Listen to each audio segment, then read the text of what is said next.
شیلاتزێ دۆڵی سواتی پاکستان یان قەڵای شکێنەری سوپای تورک.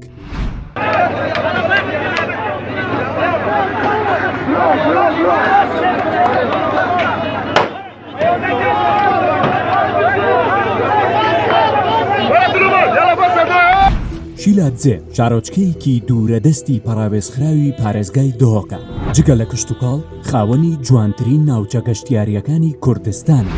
بەرهەمی برنجی شیلاتزێ و دێرەلوک بەناوبانگە. دانیشتوانەکەی خەڵکانێکی کۆڵنەدەر و چاونەترسن و هەمیشە بە دەنگی دلێری ناوچەی بادینان دژی پەلامارەکانی تورکیا ناسراون. خەڵکی شیلاتزێ لە نێوان لولەی تفەنگەکانی تورکیا و پەکەکەدا باغداری دەکەن.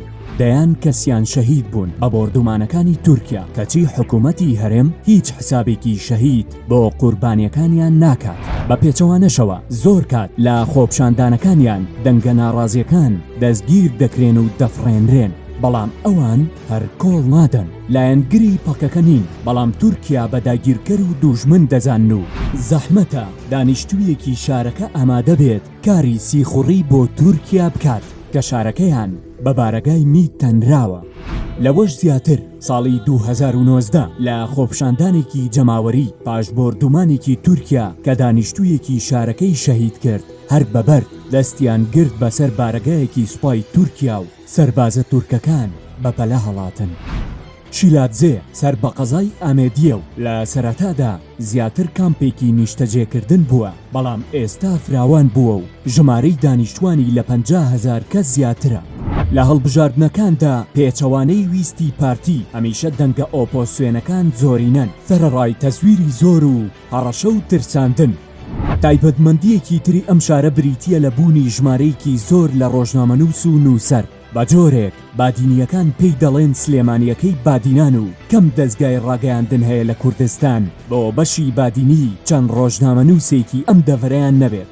گەنجەکانی ئەم دەڤەرە هێندە عاشقی ڕاگەیاندنن، چەندین کەناڵی ناوخۆییان دامەزراندووە بۆ بواری هونەری و وەرزشی لەسەر ئەرکی خۆیان، لەگەڵ ئەوەی بەدەست بێکاری و ترسی هێرشەکانی تورکیاوە دەناڵێنن.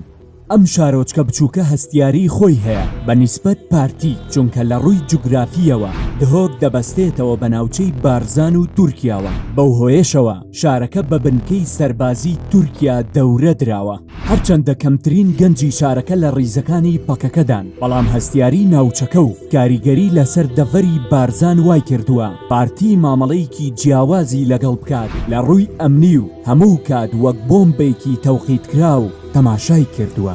لە ئێستادا بە هاوکاری ژمارەیەک چالاکوانی دەڤەری بادینان لە دەرەوەی وڵات چەندین پەیج و کەناڵی تیڤ ئۆنلاین دامەزراوە کە کار لەسەر ناڕەزایەتیەکانی بادینان دەکەن و لە لایڤ و راپۆرتەکانیان کە بە هەزاران بینەری هەیە ڕوودا و پێشاتەکان دەگوازنەوە.